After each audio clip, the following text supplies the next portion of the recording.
aprenderemos a cultivar a nossa própria felicidade. Lançai vosso olhar sobre nós, a fim de que tenhamos a claridade da vossa ternura e não o manto escuro da nossa ignorância, quando estivermos perdidos por falta de fé. E sabendo que a morte devolve-nos a vida gloriosa para continuarmos a trajetória de iluminação, dai-nos a sabedoria e o entendimento para o êxito dessa viagem de evolução, mesmo que muitas vezes estejamos mergulhados nas sombras da matéria. Mestre Senhor Jesus, aponta-nos o rumo a seguirmos com o seu afável coração e permita que possamos cumprir os deveres que nos cabem conforme o vosso desejo e não os nossos. Que assim seja. Então hoje nós temos a palestra da nossa irmã Lúcia, do Centro Allan Kardec de Mafra, né? Você já é de casa. Lúcia, o palco é teu, que seja iluminada pela espiritualidade e uma boa palestra. E no final teremos a prece final com a nossa irmã Janete.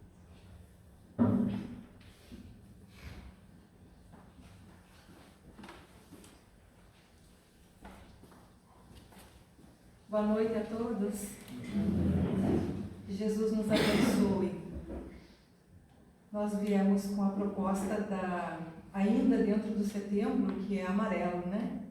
E nós sabemos que é o mês de atenção para valorização da vida. E temos para um pano de fundo um exemplo na natureza para nós, que são os girassóis, que buscam o sol. Eles giram, né, na direção do sol. E nós poderíamos bem nessa noite nos vermos como girassóis. Girassóis buscando o nosso sol, que é Jesus.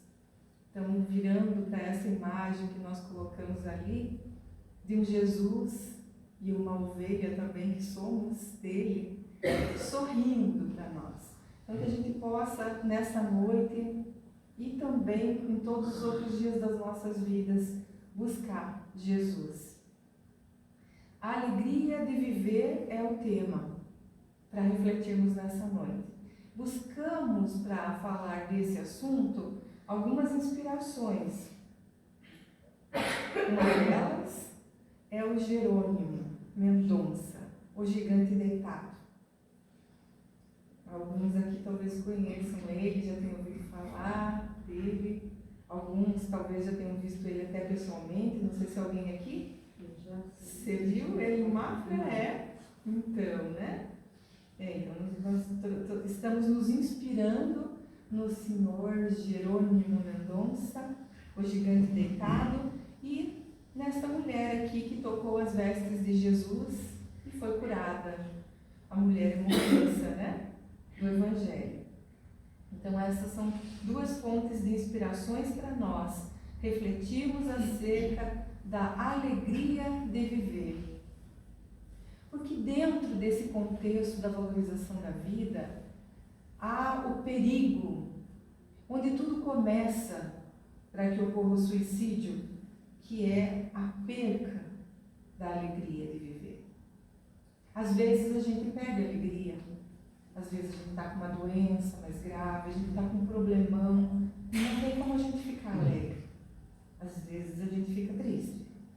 Mas a alegria de viver, a gente não deveria de perder nunca. Porque começa ali naquele pequeno pensamento. Já ouviram alguém dizer isso? Eu perdi a minha alegria de viver. Começa naquela expressãozinha que parece insignificante e é um pulo para a pessoa entender que, acabando com a vida, ela vai resolver os problemas dela. Né? Que aquela alegria de viver que ela perdeu, tirou, né, todo o sentido existencial. Então, essa alegria de viver é extremamente importante para nós e para as pessoas com as quais a gente convive, as que a gente encontra pelo caminho. E lembrando que nunca é por acaso, né? por acaso. Então a mulher hemorroíça. Encontramos lá no Evangelho, no Evangelho de Mateus, e tem outros também registros, né? Mas no de Mateus, capítulo 9, nos diz assim: enquanto ia, certa mulher que sofria de fluxo de sangue fazia 12 anos, aproximou-se dele por trás e tocou-lhe a orla do manto, pois dizia consigo: será bastante que eu toque o seu manto e ficarei curada. Jesus, voltando-se e vendo-a, disse-lhe: ânimo, minha filha, tua fé te salvou. Desde aquele momento, a mulher foi salva. Vamos lembrar que a mulher já era desvalorizada no tempo de Jesus. Uma mulher que sangrava era uma mulher impura. Ela não podia tocar e ser tocada. Corria o risco de ser apedrejada. E estava dentro da lei, de acordo com a lei, que isso acontecesse. Pensando, né? Ela foi passando por aquela multidão que se acotovelava para ver Jesus, que ia indo curar a filha de Jairo. E ela viu aquela oportunidade. Ela sentiu, ouviu falar de Jesus, sentiu que ele curaria aquela doença que durava 12 anos. Aquele fluxo de sangue que ela tinha. Ela sentiu que o Cristo, que Jesus a curaria. E ela enfrentou tudo por esta fé. Que Jesus, olhando para ela, disse: tua fé te salvou. Então, nesta frase dita por Jesus, tua fé te salvou, a que nos remete? O que vem no nosso coração pensar nessa frase? A tua fé te salvou. Pensemos que não foi verbalizado nenhum pedido. Ela não teve uma conversa com Jesus. Ela simplesmente encontrou um espacinho no meio da multidão e tocou no manto, como está na imagem, né? Conseguiu encostar em Jesus. Então não houve um pedido. Vejam o fenômeno que aconteceu. Tamanha a irradiação de Jesus, o poder que tinha o mestre, né? Então ela teve muita confiança nesse momento.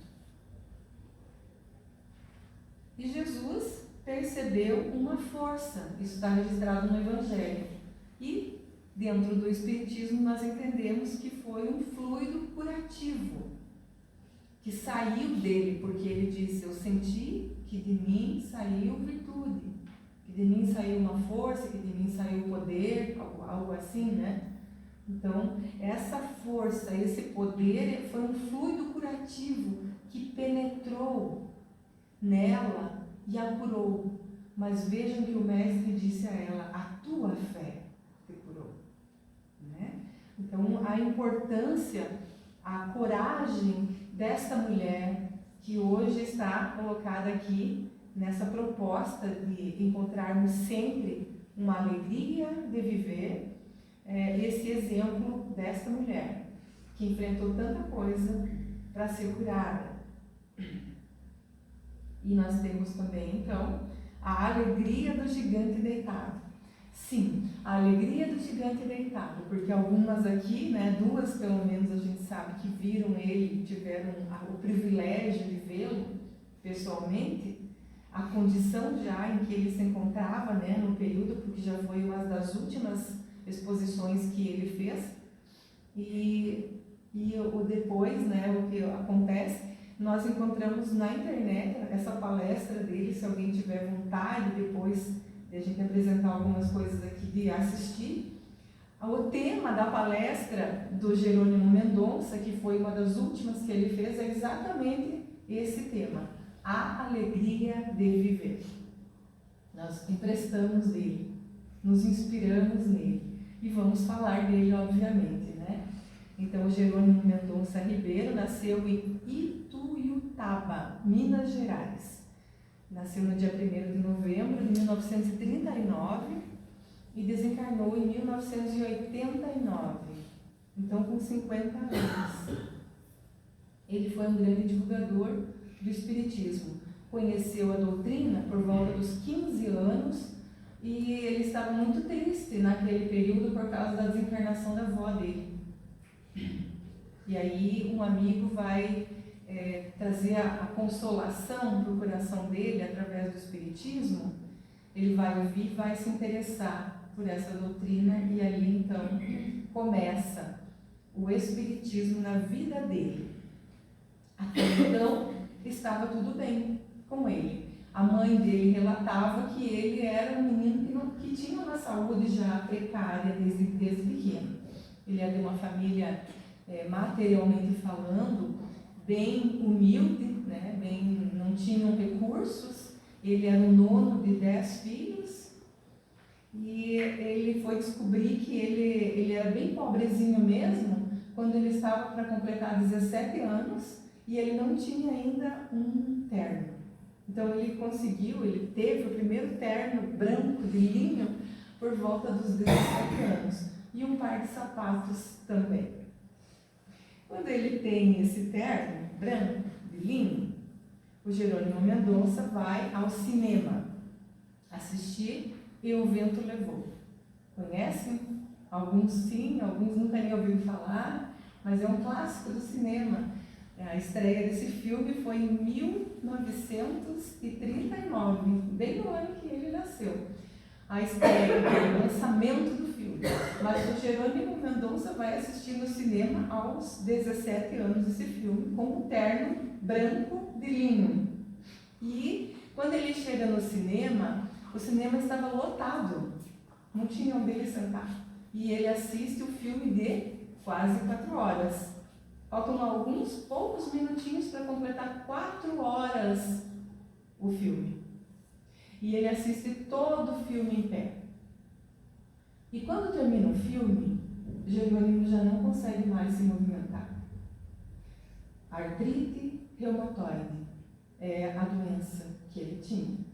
E naquele momento, a roupa começou a ficar pequena demais, ele estava todo inchado. E eles tiveram que cortar o terno dele. Ele perdeu o terno dele e, brincando, porque é só alegria, Jerônimo Mendonça disse que o vento levou a saúde dele também naquele dia, né?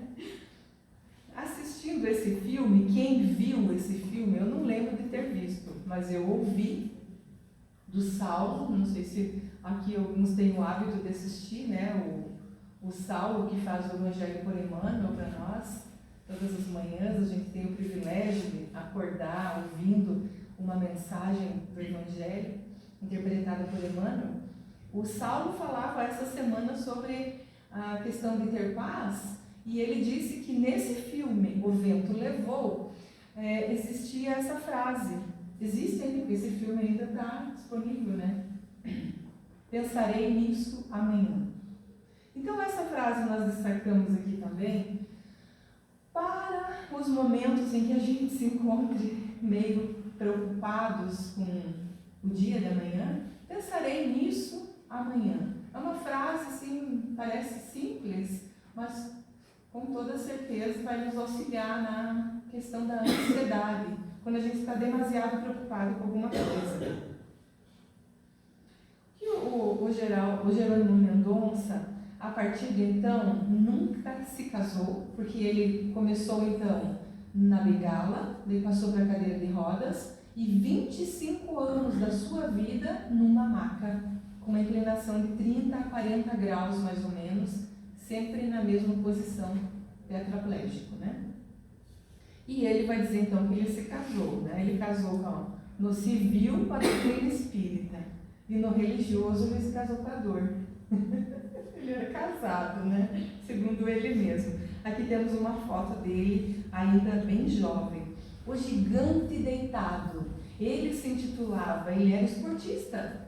E ele se intitulava 1,83 m de altura, pensemos. E ele dizia que ele era o Tarzan, né? Então ele se empoderava de tudo aquilo que ele tinha. Então o gigante também podemos pensar nesse sentido, né? Um homem bastante alto, mas com uma capacidade de abrir corações e mentes e de chamar a atenção das pessoas. Tanto isso é verdade que lá em Mafra, uma das pessoas que estavam presentes, quando viu a condição de Jerônimo chegando para fazer a palestra, já nos últimos períodos da sua existência dessa encarnação, olhou para ele e pensou, coitadinho. E dizem, né, as fofocas espíritas, que quando terminou a fala dele, que durou aproximadamente 20 minutos, essa pessoa olhou para si mesmo e disse, coitadinho de mim. Porque ele não tinha nada de coitadinho, né? E aqui ocorreu, vejam, já era mais para o final da existência também de Jerônimo Mendonça. Ele estava num programa de televisão. E tinha uma mulher que estava planejando o quê? O suicídio. Ela planejou o suicídio, foi na farmácia, comprou os medicamentos que ela iria tomar para se suicidar, para exterminar o corpo, né? Que o suicídio só extermina o corpo. Essa é a realidade, né? Ela ia exterminar o corpo dela, causando maiores problemas para a sua vida, mas estava tudo planejado. E ela mandou a família para o teatro, despachou toda a família. E aí, antes de ela tomar a medicação, ela pensou, vou assistir a televisão, me despedir, porque eu gosto da televisão, vou me despedir da televisão. Então, ligou a televisão e estava lá o programa de Jerônimo Mendonça. O repórter pergunta na TV a Jerônimo o que era felicidade para ele. E ele vai responder que felicidade para ele, que já estava há mais de 25 anos numa cama, na mesma posição, poderia ser, por alguns segundos, ele poder mudar de lado. Isso era felicidade para Jerônimo Mendonça. Tocou o coração daquela mulher. Ela pegou o telefone, ligou para o programa, inclusive ela se tornou amiga de Jerônimo Mendonça, transformou a sua vida, desistiu daquele ato, né, a partir daquele dia, e de perceber, através daquele exemplo, né, que a gente às vezes acha que está cheio de problemas, e para uma pessoa que ela viu na TV, a felicidade era só se ele conseguisse virar, né, de lado, mudar a posição. E ele estava ali, né, firme. Bom, então ali nós entendemos a pergunta do repórter: o que é felicidade para você? E para nós? O que é felicidade hoje? O que é felicidade para você? É ter, é ser, é estar. O que é felicidade para cada um de nós, né? Então, vamos levar para casa esse girassolzinho aí e pensar um pouquinho. É importante a gente pensar nisso. Então, como nós já dissemos, por causa da sua doença, ele acabou ficando tetraplégico, mas ele seguiu divulgando e cantando a doutrina espírita. Uma voz, a tua é linda também, viu? Linda mesmo. E muito lindas músicas. Começou com a da reencarnação, né? Que coisa mais linda, falando de João Batista. E depois termina com aquela verdadeira prece que abre os nossos corações e fazem a gente até ficar emocionado, né? Isso é tão bom. Mas o Jerônimo também cantava muito bem. E encantava, né? E ele, com todas as limitações, fundou o Centro Espírita, fundou creche, tinha a sopa fraterna, divulgava a doutrina para tudo quanto é lado. Veja, chegou até Mafra, vindo lá de Minas. Tinha uma Kombi que carregava ele para cima e para baixo, né? Ele tinha muitos amigos também. E certa feita, ele estava num processo inflamatório tão severo que ele tinha tantas dores que ele precisou extrair as unhas dele. Então ele estava no hospital e ele não, por estar muito inflamado, ele não podia aplicar anestesia nele para tirar as unhas. Então foi sem anestesia mesmo. Tamanha sua dor. E aí o que aconteceu? Estava indo até a casa dele uma excursão com mais de 30 pessoas que queriam ouvi-lo cantar. E o Jerônimo pensou: eles não sabem que eu tive que tirar as minhas unhas, que eu estou com dor. O que ele fez? Ele cantou para aquelas pessoas daquele estado que ele se encontrava. Então, para ele não tinha limites, né? Nessa missão de servir de exemplo de uma pessoa que compreende os motivos do sofrimento e aceita com resignação. Mediunicamente foi trazido até ele dos débitos que ele tinha em existência passada. E eram débitos a nível gravíssimo, relacionados à governança. E assim faziam muito mau uso desse poder que ele teve. Então ele vem com essa proposta de, o que entendemos no Espiritismo, expiar. É passar por aquela dificuldade e quitar. Gente, quando a gente vê uma pessoa, por exemplo, como a gente vê o Gabriel, que é tão especial, ele tem essa alegria dele. Olha, ele está sorrindo aqui para mim. A gente vê quando estamos quitando, quando a gente vai no Mapai, quando a gente vai em alguns lugares que tem pessoas especiais, elas têm uma alegria exemplar. E elas contagiam a gente com essa alegria. E envergonham muitas vezes a gente até, né? Porque eles são sempre alegres. Quando eu cheguei, ele falou para mim que não tem fogão lá no Poço Claro, que lá vai estar frio. Mas a ideia dele já era ir lá também participar. Então, uma espontaneidade, uma alegria exemplar, que a gente em geral fica com vergonha de falar certas coisas, né? Fica assim, mais para timidez, a gente vai meio que se fechando. E nós vamos falar um pouquinho depois mais sobre isso. Então, compreender os motivos. Nós, na maioria esmagadora, não sabemos por que passamos pelas nossas dores e dificuldades. Nós não sabemos, nós não temos acesso, né? E se a gente tem, acredito eu que devemos desconfiar. Vamos desconfiar, porque fonte segura é mais difícil a gente ter acesso. Então, não precisa a gente saber. Porque Deus é justo, é bom, é perfeito. Então, se está acontecendo alguma coisa com a gente, é porque a gente tinha que passar. Isso é ressignificar as coisas na nossa vida. É dar um sentido diferente.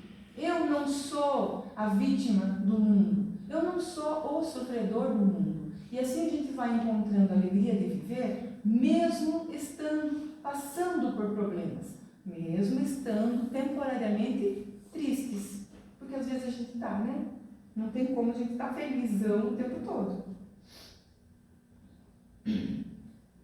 Jerônimo, então, era muito amigo do nosso Chico Xavier. Eles tinham uma verdadeira parceria.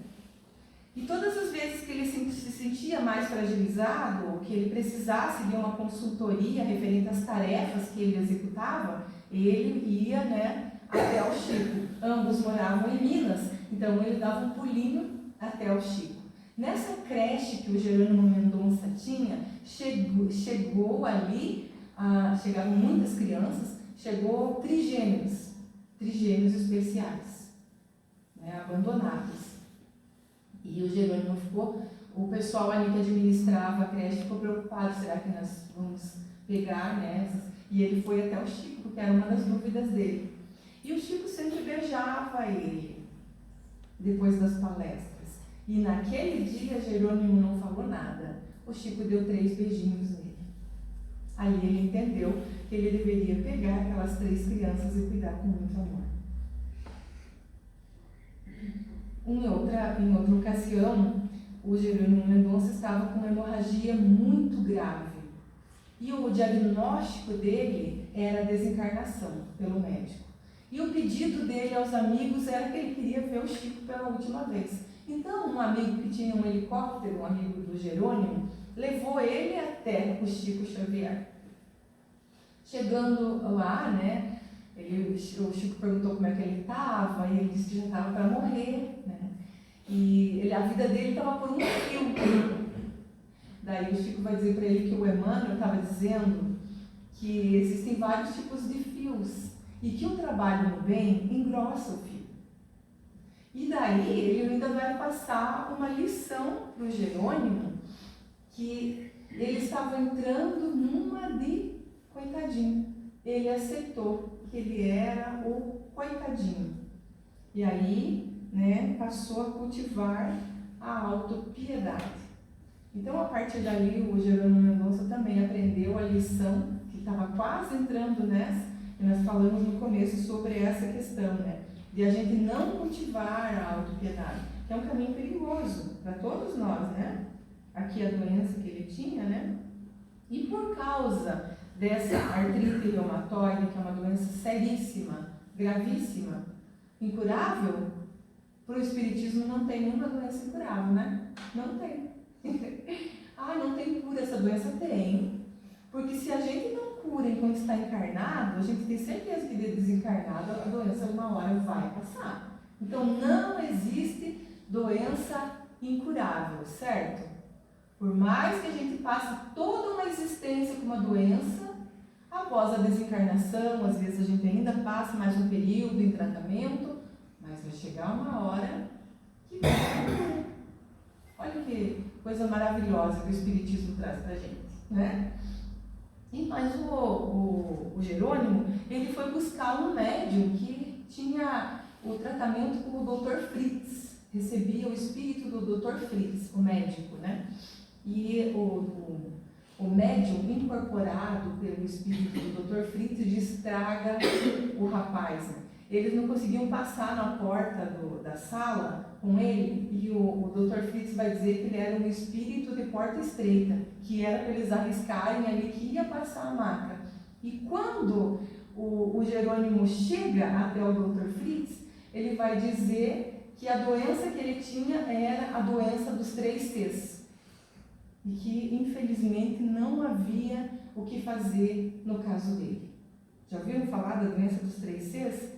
O Jerônimo tinha essa doença, que era karma, cama e calma. Então ele deveria, né, seguir toda aquela existência com essa doença dos 3 Cs. Não tinha jeito.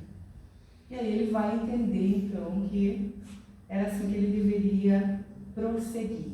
O que é que nós aprendemos dessas lições com o gigante deitado, que hoje, através de comunicações mediúnicas, está se intitulando O Gigante em Pé. Continua gigante. Então, aprendi com Jerônimo Mendonça. A misericórdia divina nunca nos desampara. Conservar o coração iluminado pela luz da fé, confiança em Deus, é o sol do caminho. Espíritas, permanecei unidos, seguindo Jesus, Kardec e o nosso Chico. É melhor ser instrumento da paz do que da discórdia. Somos uma somatória de experiências, trazendo os erros do passado.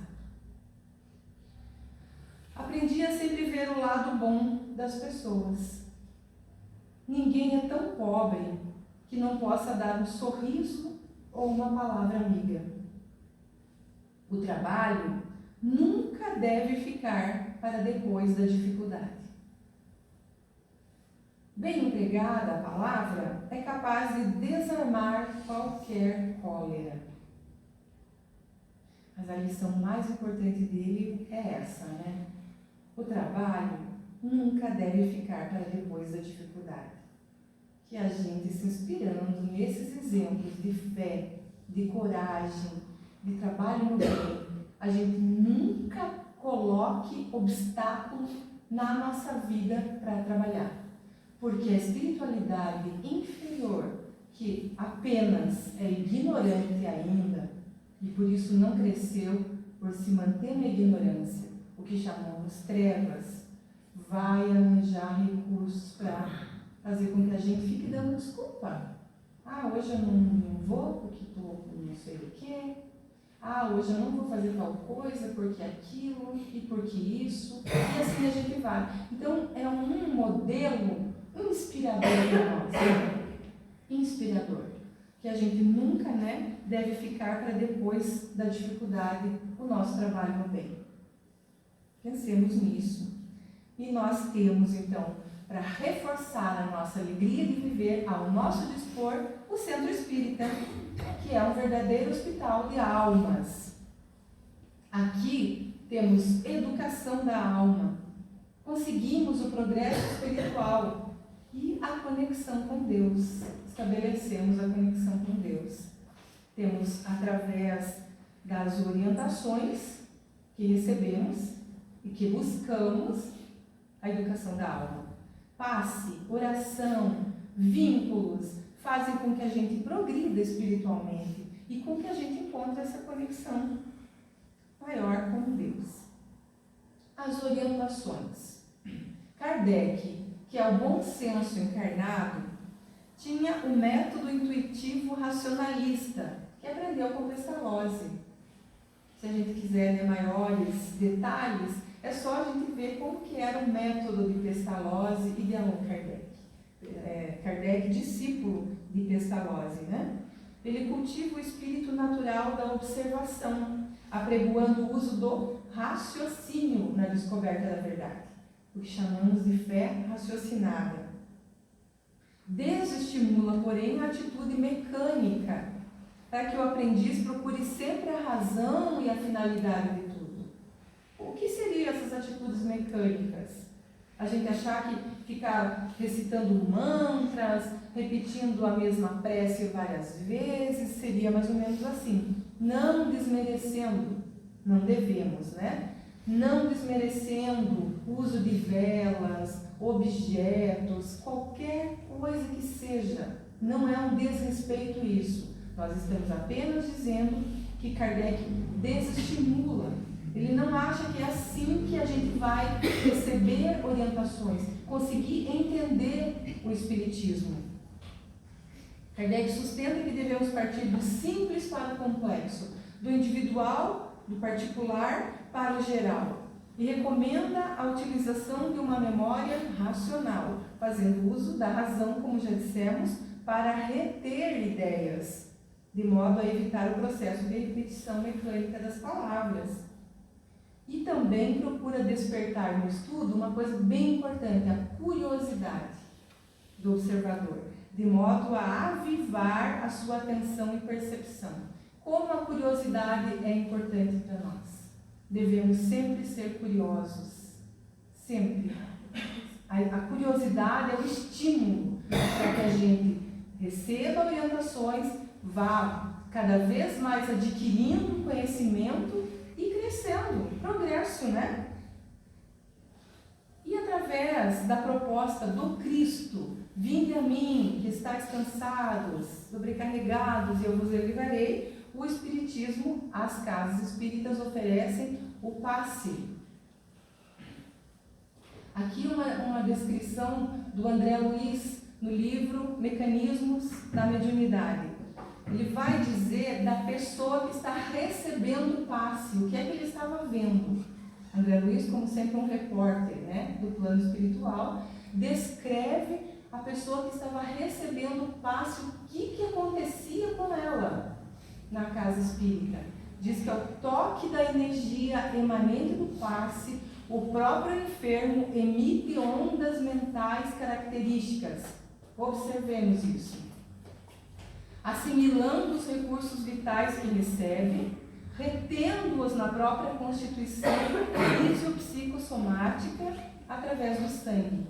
Então, ao receber o tratamento pelo passe, cada um de nós, seguindo o exemplo da mulher hemorroísta, que falamos, que tocou as vestes do Cristo, nós precisamos estar com os nossos pensamentos, com as ondas mentais conectadas com o plano superior. porque senão a nossa fé não vai nos salvar, né? Então, aqui é muito bem descrito por André Luiz o que ocorre no momento em que está sendo aplicado o passe em nós. Então, que a gente observe, mentalizando Jesus, e vamos dentro do Espiritismo, entendendo como que é o nosso Espírito protetor, como que ele age na nossa vida, os guias espirituais, espíritos familiares, como que é o trabalho numa casa espírita. Isso tudo o estudo nos favorece. E quanto mais a gente entende, mais a gente vai aproveitar o recurso. Por isso que é tão importante estudar o Espiritismo. Tão importante, né? E agora o Emmanuel vai dizer sobre o passe que, assim como a transfusão de sangue representa uma renovação das forças físicas, o passe é uma transfusão de energias. Então é uma transfusão, uma troca que nós recebemos. Essa energia, esse fluido está no meio ambiente onde nós estamos. É o fluido cósmico universal, na verdade, em suas várias formas. Ele varia muito, né? Conforme nós estamos vibrando. Por isso, na casa espírita é tão importante que a gente cuide do que vibramos, do que falamos. E segundo André Luiz também, o passe é uma transfusão de energias alterando o campo celular. E o Antônio César Perry vai dizer que, geralmente, no momento do passe, centralizam-se as atenções nas mãos. Mas, a rigor, no contexto das práticas espíritas, o ato mecânico sobre movimentações e posições não é o mais importante. Durante o passe deve ocorrer um processo de doação de energias físicas, mentais e espirituais, dulcificadas pelas expressões do amor. E o passe vem a ser, então, uma doação de amor. A gente vai buscando o mais puro dos nossos sentimentos. E isso nas duas partes. Na nossa, enquanto trabalhadores, na nossa, enquanto recebendo o passe.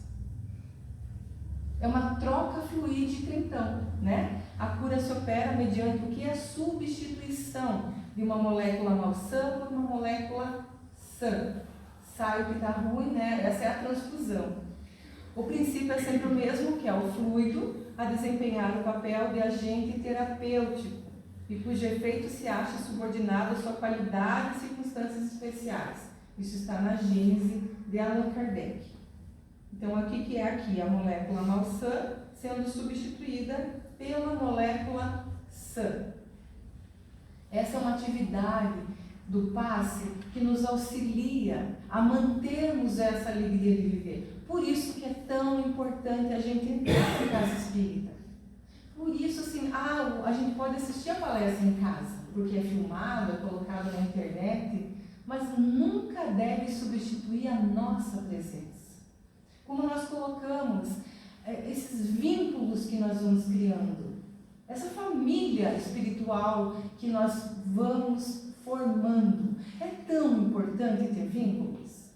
Quando chegar o dia da nossa desencarnação, imaginemos, através desses vínculos, imaginemos a gente indo, né, o parto acontecendo, né? Eu gosto de dizer que a desencarnação é um parto, né? Que a gente nasce para o plano espiritual. Imaginem os nossos amigos dando aquele empurrãozinho para que o parto ocorra da melhor forma. Quanto mais amigos, mais empurrãozinho. E quanto mais amigos desencarnados que já tivermos, eles vão estar lá também para segurar a nossa mãozinha quando a gente estiver chegando. Então, vínculos são extremamente importantes para a nossa vida de espírito imortal. Estando aqui ou acolá, é o tesouro que a traça não rói. São os amigos que a gente vai fazendo no caminho.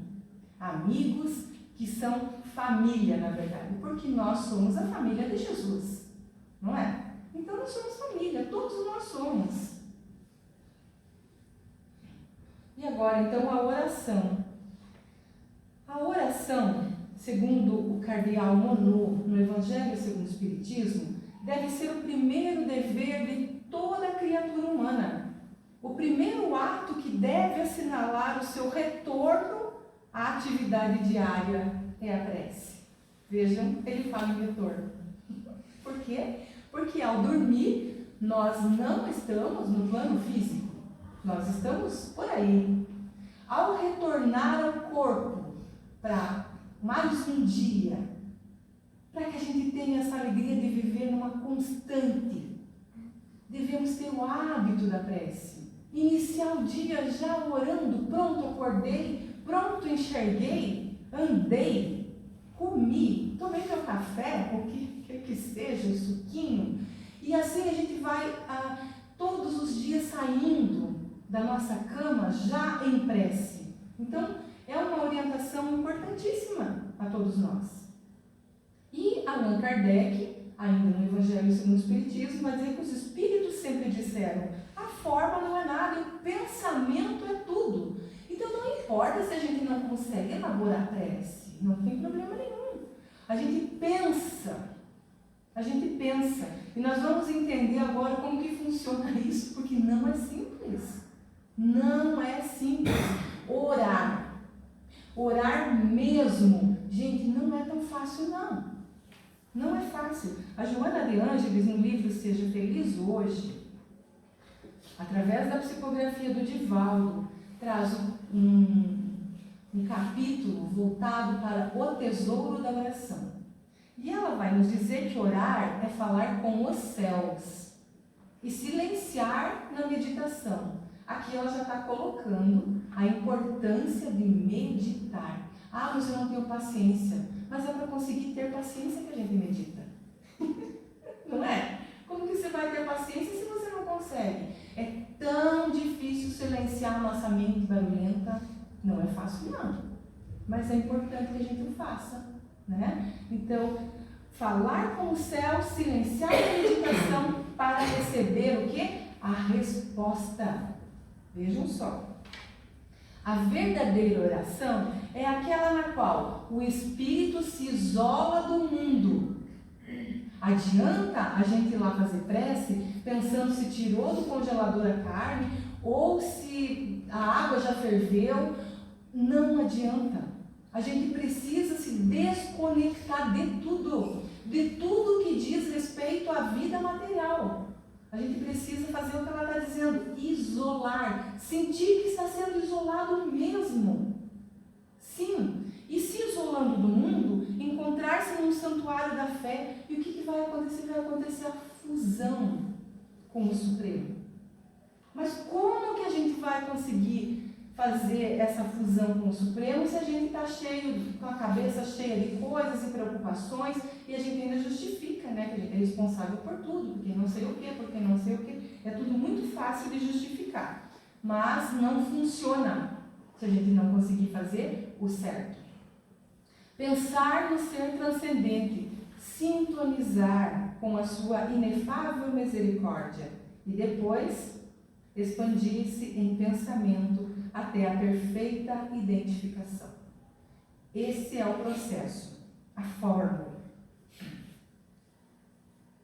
Pensar no bem, agir corretamente, viver com dignidade também são formas enriquecedoras de oração sem palavras. É ou não é verdade? Então, por isso, pensamento é tudo. Tudo começa no pensamento.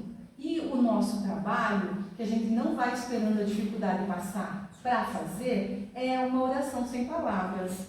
Vejamos o exemplo do nosso lindo Chico, sorrindo no meio de um monte de criança. O nosso amado, que ainda está encarnado, Divaldo, na Mansão do Caminho. A Madre Teresa, aqui o Chico de novo, e também temos o gigante deitado, Jerônimo, que é um exemplo para nós. Ainda no livro da Joana, Seja Feliz Hoje, ela vai citar a obra Abecedário Terceiro de Francisco de Osuna, que foi um sacerdote místico espanhol que viveu no século XV e XVI. Esse livro, um deles, né, porque são vários, tem 618 páginas. A Joana extraiu desta obra as formas de orar, segundo Francisco de Osuna. Então, 3 formas. A primeira forma de orar, fé. Orar com fé é como escrever uma carta a um amigo. Orar com esperança é como escrever a um amigo e esperar por uma resposta. Orar com amor é como se fôssemos pessoalmente à casa do amigo. A primeira é como um beijo nos pés.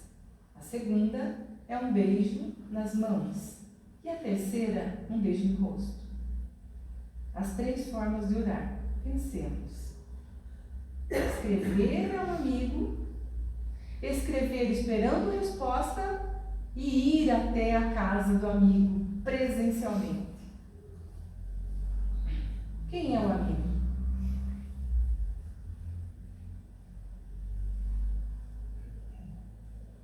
Não sabem? Jesus. Bonitinho. Também, né? Mas nós estamos falando de Deus. Jesus é o médium de Deus, né? Deus, cuja oração deve lhe ser dirigida. Então, a primeira, que é a carta ao amigo, um beijo nos pés, lembremos? Ela é um grito emocional na hora da aflição, encaminhando ao Pai Criador. É um ato de irrestrita confiança. A segunda, que é a esperança, orar com esperança, escrever ao amigo, esperar resposta, é uma descarga de angústia, que necessita de socorro imediato. E a terceira, que é orar com amor, êxtase de gratidão, em delícia de emoção. Vamos pensando quantas vezes oramos assim. Oramos com fé, oramos com esperança, oramos com amor. Então tem uma emoção específica de paz que percorre o ser que ora. Sempre que consegue alcançar com a mente e o sentimento a fonte geradora da vida. Quando a fé ora, uma vibração ascendente superior rompe as cristalizações mentais e abre o psiquismo ao Senhor. Quando a gente está encasquetado com alguma coisa, preocupado demais, né? As cristalizações mentais, a fé rompe essas cristalizações. Abre o psiquismo ao Senhor. Quando a esperança ora, há uma natural comunhão que devolve a onda de luz a quem fez a solicitação. E quando o amor ora, sucede uma fusão de psiquismos que culminam no êxtase. E o que é o êxtase? É um estado de alma em que os sentidos se desprendem das coisas materiais, absorvendo-se e enlevam em contemplação interior. Então, o êxtase é essa sensação desse encontro, desse boom de amor que ocorre em nós. Mas lembrando, né, que a gente precisa estar conectado, orar com amor. E um dia o homem ensinará ao homem, consoante as instruções do divino médico, que a cura de todos os males reside nele próprio. A percentagem quase total das enfermidades humanas guarda origem no psiquismo. O que nós temos dentro de nós? Orgulho, vaidade, tirania, egoísmo, preguiça, crueldade, são vícios da mente, gerando perturbações e doenças em seus instrumentos de expressão. Nos diz Clarencio, entre a terra e o céu. A excelência da lição espírita é ensinar o homem a restituir a si mesmo. O que nós precisamos restituir? A nossa harmonia espiritual perdida. Em que momento nós perdemos a nossa harmonia espiritual? Nos levando às tristezas, aos desânimos, às ansiedades. Então nós precisamos encontrar esse caminho, né? Porque é um caminho. É um caminho. A nossa meta é a perfeição, é a felicidade. Nós somos criados para a perfeição, somos luzes. Mas esse caminho que nós nos perdemos e perdemos a harmonia espiritual nos traz infelicidade, tristeza, apatia, desânimo. E o que Jesus falou para a mulher hemorroísta? Tende bom ânimo, de alma. Então o Espiritismo nos mostra que o sintoma é sempre o efeito exterior. Quando alguém chega doente, o Espiritismo, a doutrina espírita diz agora já está passando, está saindo. É assim que ocorre, E que deve ir em busca do seu interior, para dissolver a causa espiritual dos desajustes. Isso está no livro Conviver e Melhorar, do Batuíra, pelo Francisco do Espírito Santo Neto. E lembrando com José Carlos de Luca, que toda cura é sempre uma autocura. E a farmácia de Jesus, encontraremos o remédio que vai nos curar por dentro. E para ir finalizando já, como que nós somos? Se nós fôssemos projetar uma luz em nós, ficaríamos um pouco translúcidos e poderíamos ver? Quando a gente coloca uma lâmpada, a gente não consegue ver o sangue através da nossa pele? Mais ou menos somos assim. Temos duas pernas, braços, temos a cabeça, temos o tronco. Que as nossas pernas, então, nesta perna aqui, a gente aceite as coisas que acontecem na nossa vida. Que a gente busque estudar, sermos curiosos da vida, de tudo. A curiosidade é saudável. E vivenciar o que nós aprendemos, vivenciar o Evangelho de Jesus, seguir as pegadas do Mestre. E com tudo isso, vamos aprendendo cada vez mais a amar. E amando, já estaremos preparados para testemunhar. Isso foi uma vivência no nosso grupo lá de Mafra, do Evangelho Redivivo, do qual o João, que é um dos facilitadores, teve um sonho. E ele descreveu esse sonho, que se formou um boneco na frente dele, e nós estamos aqui compartilhando isso. Fica muito bem descrito e desenhado para todos nós, pelo menos uma sugestão de como utilizar o que recebemos de Deus, a vida. Esse dom precioso, que deve ser valorizado a cada dia que acordamos com o sol, girassóis que somos. Já saímos da cama buscando o sol. E Jesus é o sol das nossas vidas. E a esse Jesus nós pedimos que nos envolva as nossas folhinhas, as nossas pétalas, no seu amor e na sua luz. E que possamos, através das sementes que produzimos, espalhar cada vez mais amor. Muito obrigada pela atenção de todos. Um grande abraço a cada coração.